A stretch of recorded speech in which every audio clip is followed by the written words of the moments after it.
So I was planning another video to do today, but I saw Harrison Butker's commencement speech at Benedictine College was the biggest story in the media this week.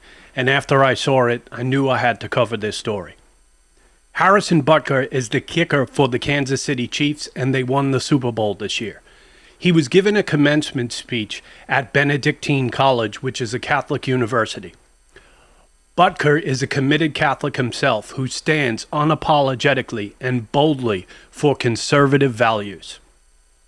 One part of the speech went viral in which he suggested that women find more purpose and fulfillment through getting married and having children than pursuing careers, directly after quoting a song by Taylor Swift. This broke the internet and a firestorm ensued. So let's get into Butker's speech today, which I feel is going to be a huge blessing to you. By making it to this moment through all the adversity thrown your way from COVID, I hope you learned the important lessons that suffering in this life is only temporary. As a group, you witnessed firsthand how bad leaders who don't stay in their lane can have a negative impact on society. It is through this lens that I want to take stock of how we got to where we are and where we want to go as citizens and, yes, as Catholics. Okay, so real quick, in the opening of that speech, he nails it right on the head. Something happened during COVID and that presidential election where this nation was changed, where something radically changed. It's like God was drawing a line in the sand, seeing who's going to stand for the truth. He was separating and is separating the sheep and the goats right before our eyes. There was so much bad leadership, so many bad things that happened, so many churches split during that time because of not taking a stand for truth and many things like that. He's going to talk more upon that, but something really changed during COVID.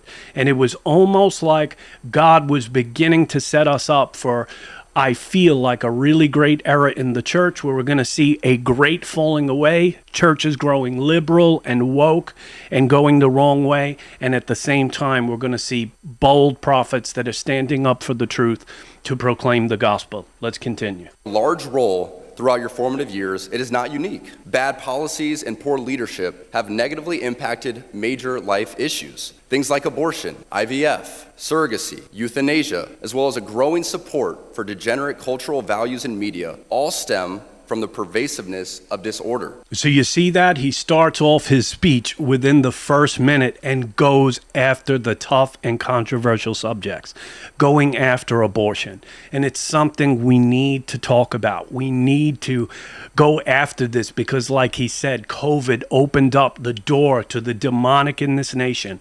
And the bad leadership and bad leaders allowed such evil to prevail.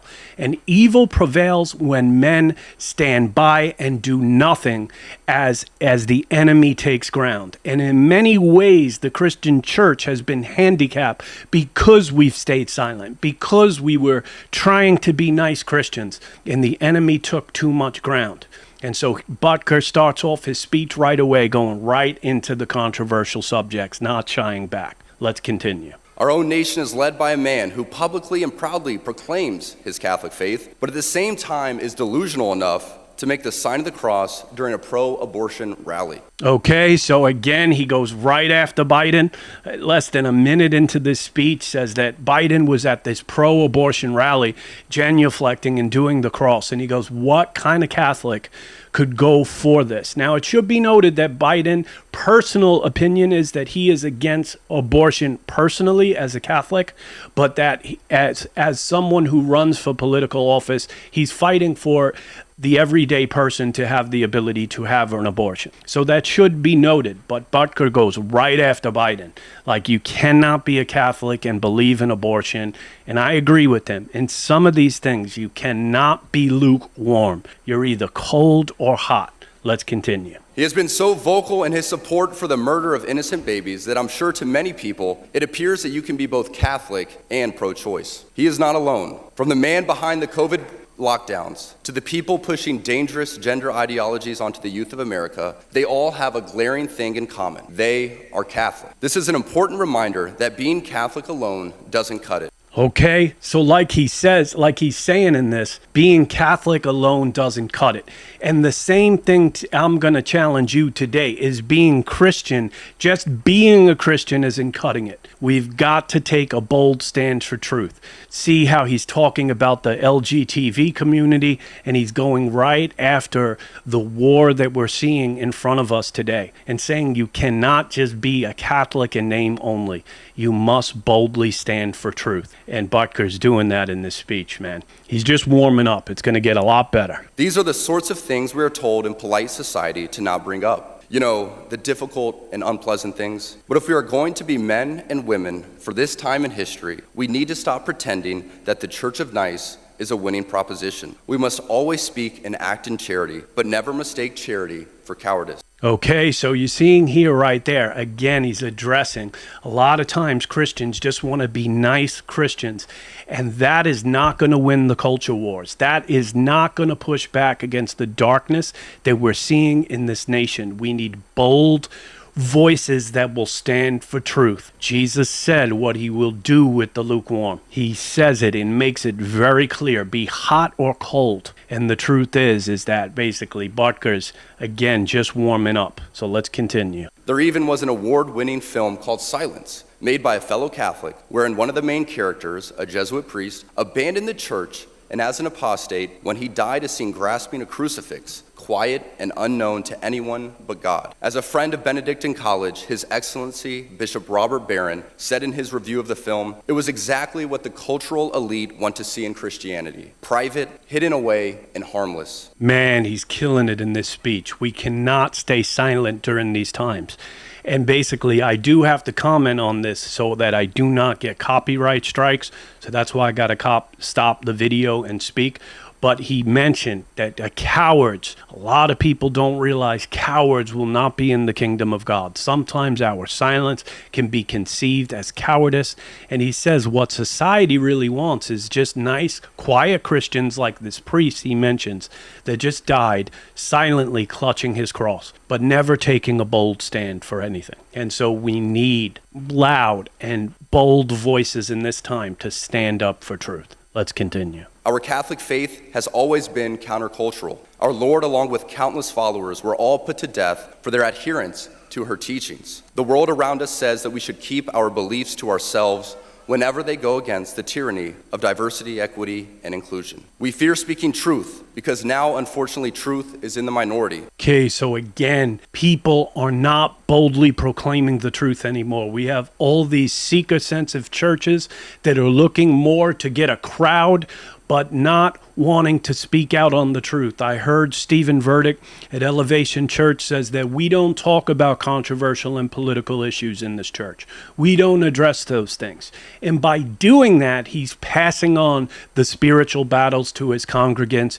And really, you should not be going to a church like that. We want to be going to churches that make their stance clear, that it's on their website, that they stand for marriage, that they stand for traditional gender roles, that they stand for certain things. It's important that we be bold in our faith and not be quiet. But make no mistake, before we even attempt to fix any of the issues plaguing society, we must first get our own house in order, and it starts with our leaders. The bishops and priests appointed by God as our spiritual fathers must be rightly ordered. There's not enough time today for me to list all the stories of priests and bishops misleading their flocks, but none of us can blame ignorance anymore and just blindly proclaim that that's what Father said. Because sadly, many priests we are looking to for leadership are the same ones who prioritize their hobbies or even photos with their dogs and matching outfits for the parish directory. Okay, so he's going right after the leadership in the church.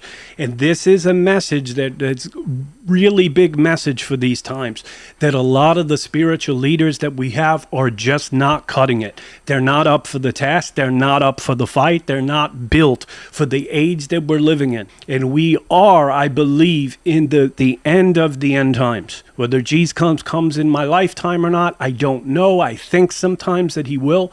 But the point is we are at the end end of the age. We are at the closing minutes of human civilization.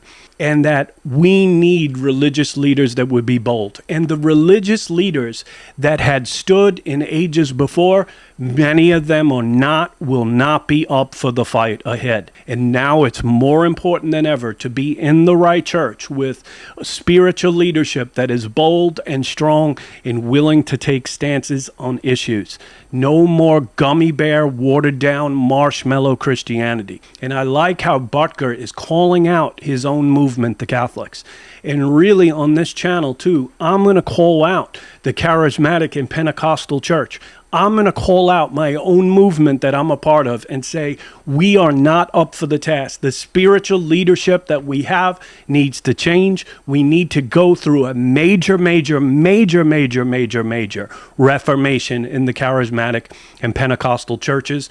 And we need almost completely new leadership all across the board because the days are about to get really dark ahead. And so I like how Butker is calling out priests and saying, what are you doing taking pictures with your dog online? That is not what leadership is about. St. Jose Maria Escriva states that priests are ordained to serve and should not yield to temptation to imitate lay people, but to be priests through and through. Tragically, so many priests revolve much of their happiness from the adulation they receive from their parishioners. And in searching for this, they let their guard down and become overly familiar. This undue familiarity will prove to be problematic every time because, as my teammate's girlfriend says, familiarity breeds contempt. Okay, so I heard this quote about pastors recently. If you're a pastor and you like upsetting people, then you should probably not be a pastor. But if you're a pastor and you never upset people, then you should probably not be a pastor. There are times to stand boldly for truth. And Butker, I think this was the best part of his speech, the best point he made in all of this. When you're a spiritual leader, you cannot be afraid to offend people, to stir up controversy, to boldly proclaim the truth. There are going to be times where your people are going to be disappointed. People might even leave. You got to see how many times people left Jesus' ministry or walked away from his ministry. This wasn't everybody gets saved and every story ends good. A lot of times Jesus took bold stances and people walked away. It's because religious leaders know who they are.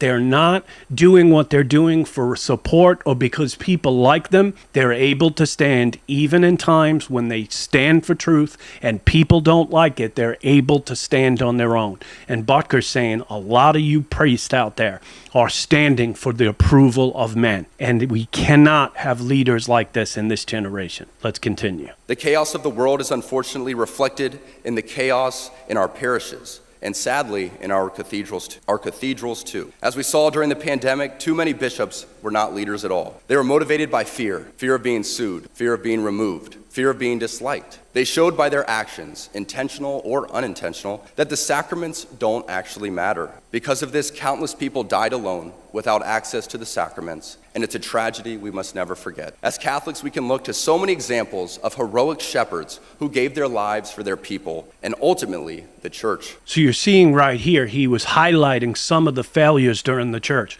how many churches closed down, they bowed to fear, they bowed to this COVID thing. I'm here in New York City, churches closed all across the board, and I had to end up leaving my church at that point, which is a large, well-known church, and found a church where they were congregating because worship is essential. Now, there are times when people needed to take proper precautions and make sure that you can just keep everybody safe. We did that, but at the same time, this church failed a lot of people because they shut down in fear, and a lot of people died by themselves with no priest, with no pastor, with nobody in their church, and the church failed the test during COVID in many ways because a lot of the churches closed. They followed the government mandates where Walmart was open and liquor stores were open. The churches were closed. We failed. We should have at least given people the ability to go to church, and if people weren't well or they were sickly, that they could make their decision by themselves to stay home. But if people wanted to worship, they should have been able to worship. The church failed. Now, when a bishop of a diocese or the bishops' conference as a whole puts out an important document on this matter or that, nobody even takes a moment to read it, let alone follow it. No. Today, our shepherds are far more concerned with keeping the doors open to the chancery than they are with saying the difficult stuff out loud. It seems that the only time you hear from your bishops is when it's time for the annual appeal, whereas we need our bishops to be vocal about the teachings of the church, setting aside their own personal comfort and embracing their cross. Our bishops are not politicians, but shepherds. So instead of fitting in the world by going along to get along, they too need to stay in their lane and lead. So he's pointing to the fact that at some point in society, when he was growing up, that the bishops were heard. People were looking forward to hear what they had to say, and they were speaking powerfully under the Holy Spirit and going against the narrative where today he's saying no one is paying attention to these bishops. They're not paying attention to these leaders because they're not standing boldly for truth. And a matter of fact, to add insult to injury, he's saying the only time that I'm hearing these people is when they're looking for funds. And this is a tragedy. So he's pointing to the leadership crisis that we have in the church. And my hat goes off to him that he's willing to do this because it's not easy. I say all of this not from a place of anger, as we get the leaders we deserve. But this does make me reflect on staying in my lane and focusing on my own vocation and how I can be a better father and husband and live in the world, but not be of it. So you're seeing there, not everybody who speaks up challenging leadership is bitter or unforgiving or has some type of spirit of Absalom or something like that. No, there is a time and a place for constructive criticism to speak up and call the leaders and saying, we need more from you. We need you to be more dedicated to God, more dedicated from the truth. And that's not being rebellious. That's not touch not the Lord's anointed and stuff like that they use in the charismatic church. There are a time to challenge leaders, and Butker is saying, but mainly the focus should be on what we're doing, and he's going to talk a little bit more about that. Let me stay in my lane. Yes, I'm calling the leaders to higher standards and calling out the bishops and the priests to step up and be real shepherds, to really sacrifice for your people, not too much to ask, but let me stay in my lane. Let me be also focused on what God is calling me to do and be focused on what he's calling me to do as a father, a husband, a teammate, and that should be my primary focus. That's a healthy viewpoint to take on. Focusing on my vocation while praying and fasting for these men will do more for the church than me complaining about her leaders. Because there seems to be so much confusion coming from our leaders, there needs to be concrete examples for people to look to in places like Benedictine, a little Kansas college built high on a bluff above the Missouri River. Points to another great area. When the church is confused, society will be confused.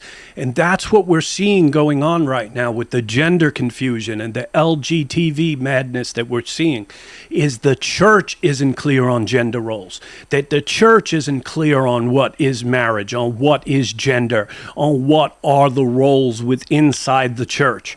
We've got all this we've watered down scripture, and we don't hold to traditional truths that followed for decades before, that go back thousands of years. As the church, we've watered it down and we've gone with the times. The Christian church has absolutely become feminized and has become feminine. And that has not served the church well at all. For the ladies present today, congratulations on an amazing accomplishment.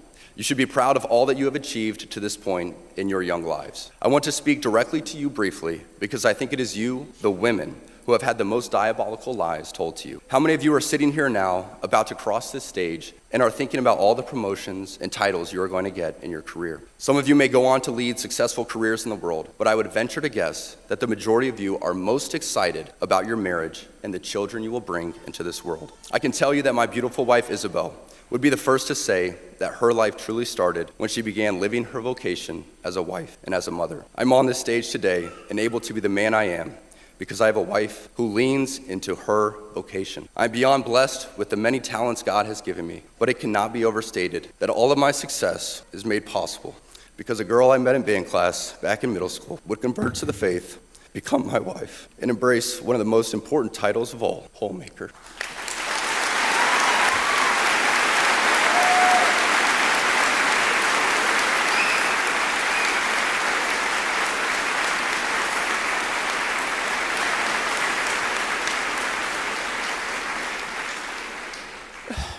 She's the primary educator to our children.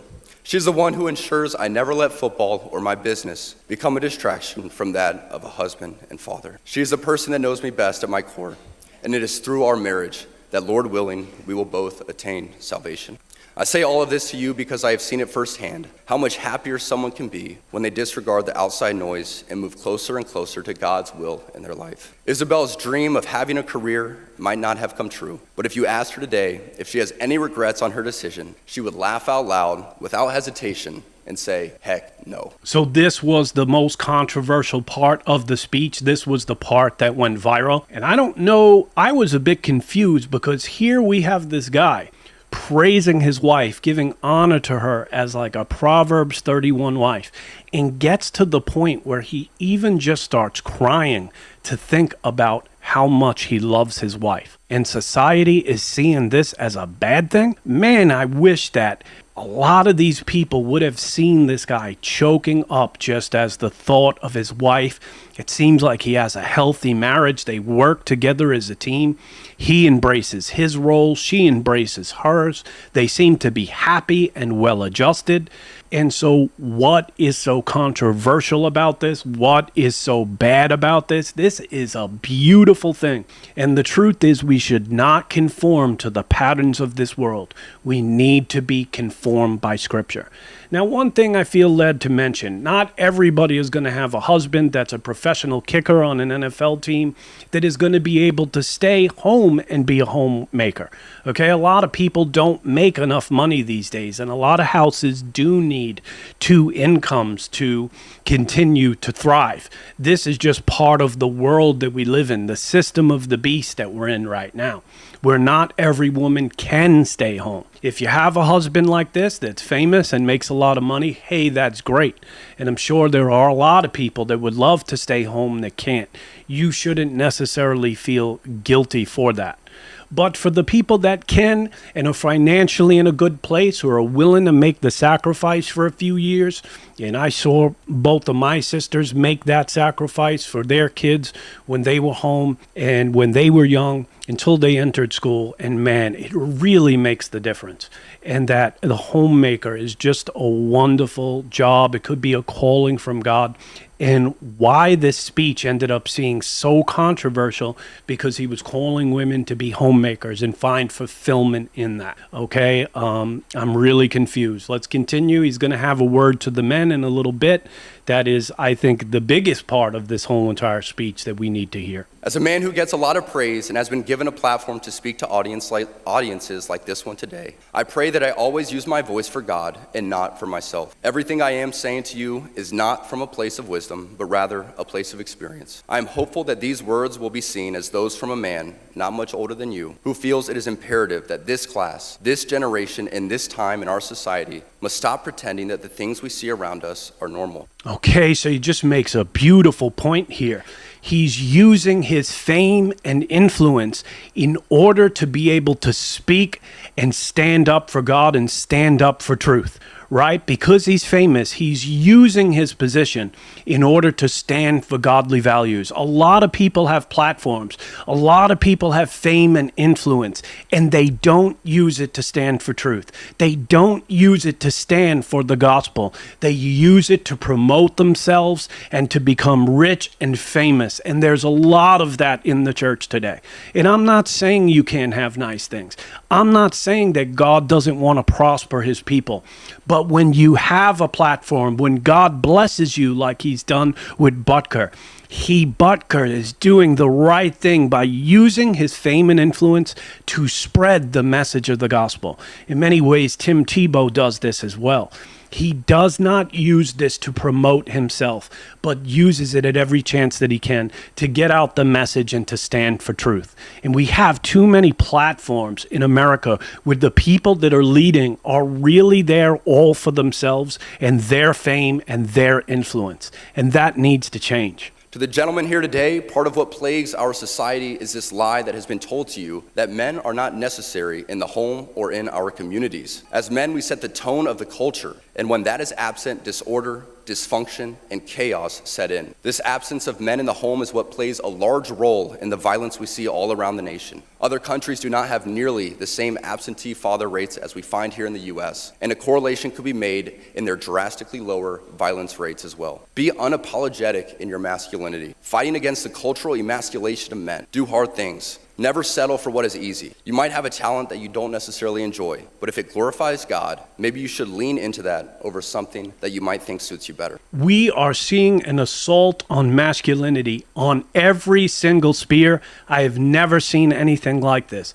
Countries like Russia and China are promoting in media and technology are promoting masculinity and strong men.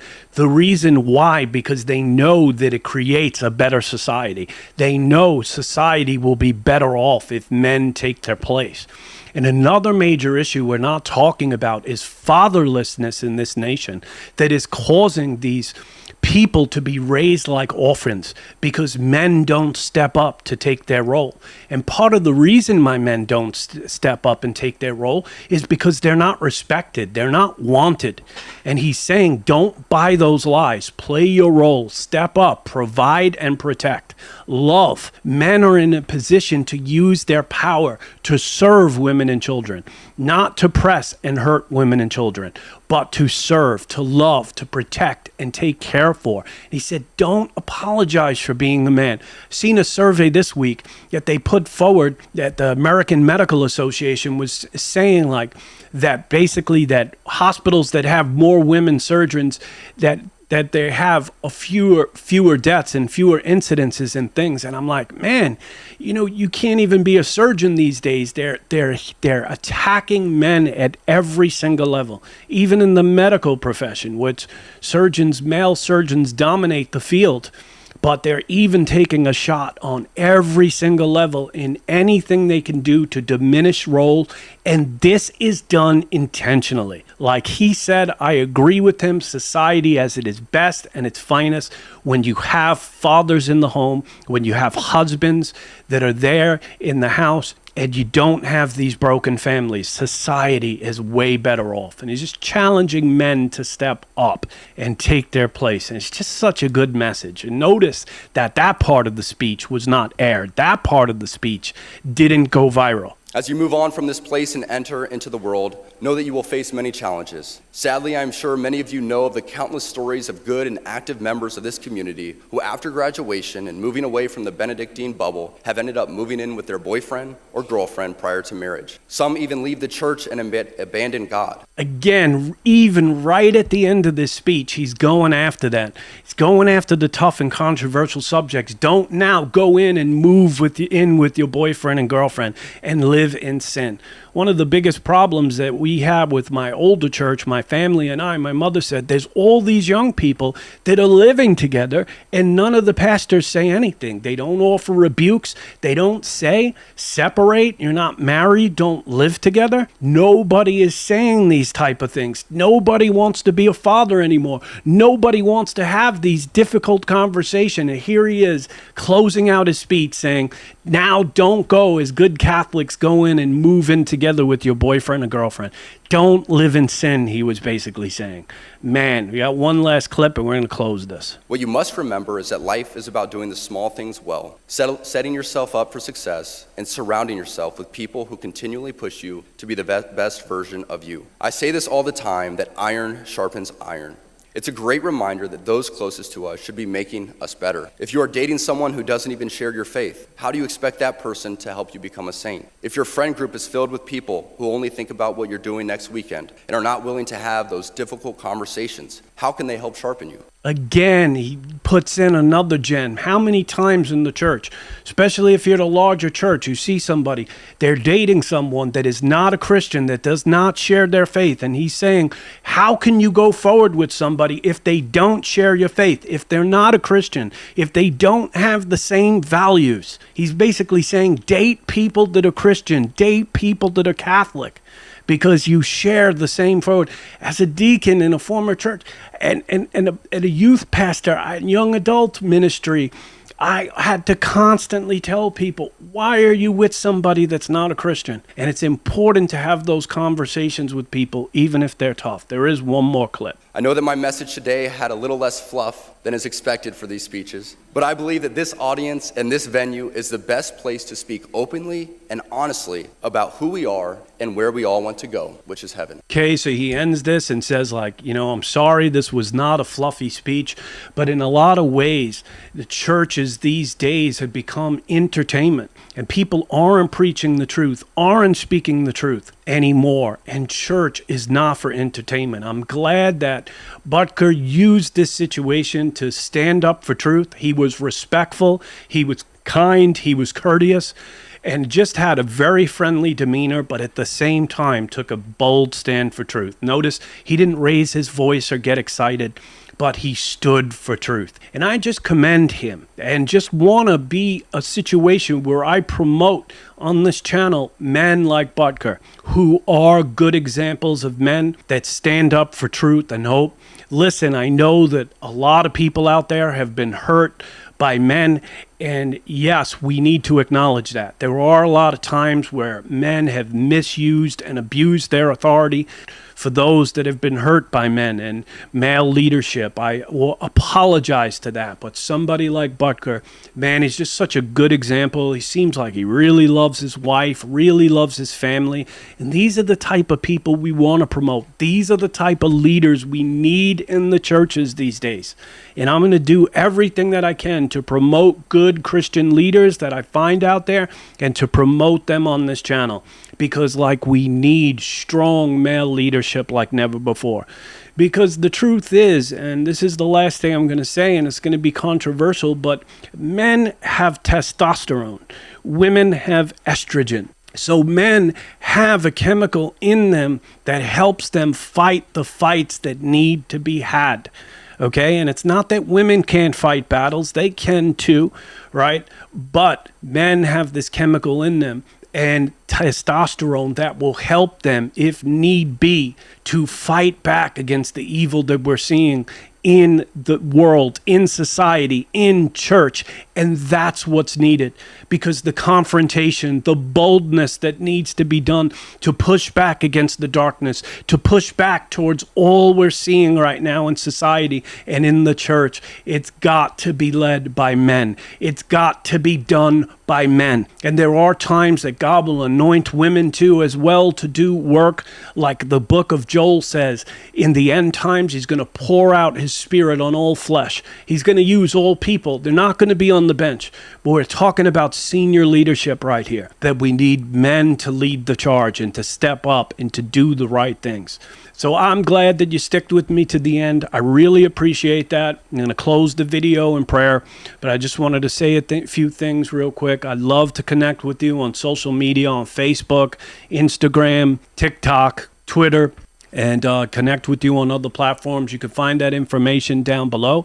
Also, if you've liked the videos and been blessed by the ministry and you want to contribute, I'd appreciate that, either making a one-time donation or to help partner with the ministry on YouTube or Patreon and become a monthly partner. So therefore, I can get this message out to more people. Things do cost money. And so, yes, I'm asking you to help out if you can. If you can't and you have not been blessed, feel under no obligation to give. But I just felt that I would mention that for those that want to partner and help me advance this ministry to speak about topics like that and to speak out boldly.